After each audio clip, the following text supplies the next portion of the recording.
Det evige træ. Maj den 6. Han har disse flotte øjne, dybe, men klare som en blå himmel en dejlig sommerdag.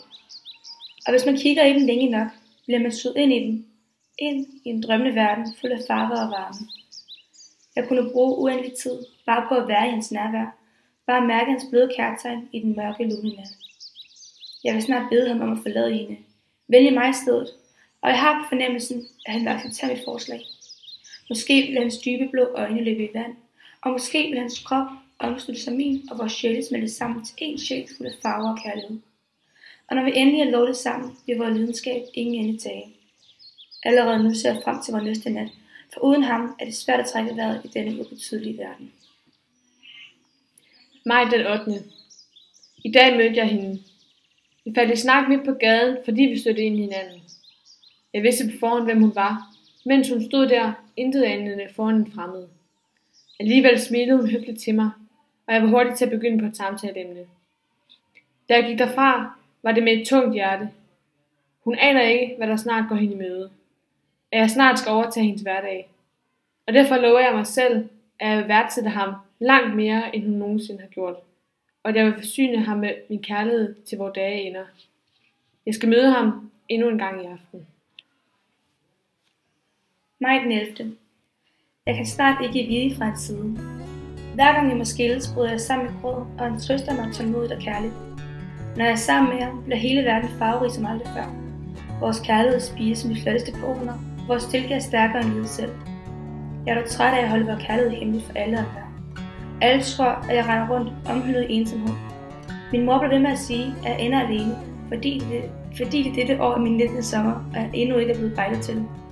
Dog aner hun ikke, at jeg snart skal vise den mand, jeg elsker. Maj den 20. Mit sind er i oprør. Jeg har hele dagen i går, og det meste af dagen i dag, grædt. Jeg tog mig endelig sammen. Vi har haft kønsakt, og det eneste, der var til stede ud over os, var månen med sit blide lys. Jeg lod mig endnu en gang svæve ind i hans blide øjne. Det var ved dette øjeblik, at jeg tog mig sammen og stillede ham det altafgørende spørgsmål. Jeg åbnede mit sind for ham, med hjertet fuld af tillid, og glædede mig til, at vi nu skulle være sammen. For altid. En kold skygge for hen over hans ellers så blide øjne, og jeg så et blik så trodsigt som aldrig før. Hans ellers så blide læber åbnede sig sagte, og i stedet for hans fløjsbløde stemme, kom en latter så undergrusom. Han så nedlandet på mig, bedrevidende. Og der vidste jeg, at jeg var blevet vildledt. Jeg sidder nu på mit værelse, føler mig ydmyget og misbrugt. Juni den 13. Jeg modtog besked fra ham i går.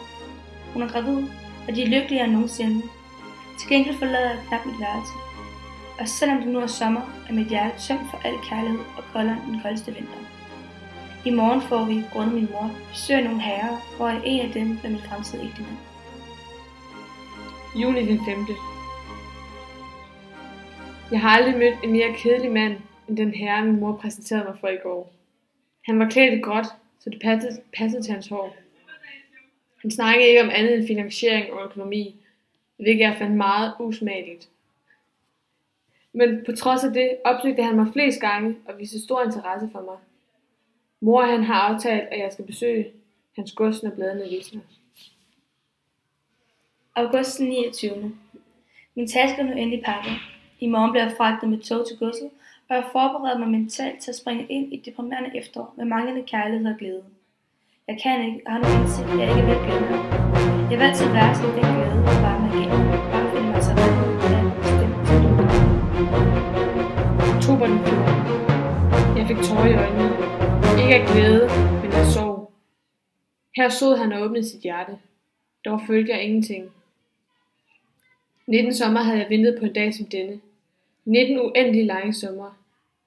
Min mor sprang af glæde, da hun hørte om hans batteri, og så gjorde det intet, at han havde levet mere end mit liv 2 gange. Han ejede en formue, og jeg ville intet mangle resten af livet. Måske var det det, der fik mig til at vige. Det var falsk kærlighed, i hvert fald for mit vedkommende. Hans kærlighed var ensidig, og hans hjerte tomt. I sammenligning med den lidenskab, jeg før havde følt, var dette batteri, denne følelse, jeg havde inden i mig, ingenting. Jeg følte ingenting. Kun sorg over min ulykke. På trods af det, slugte jeg al min stolthed og svarede ja med påtaget glæde.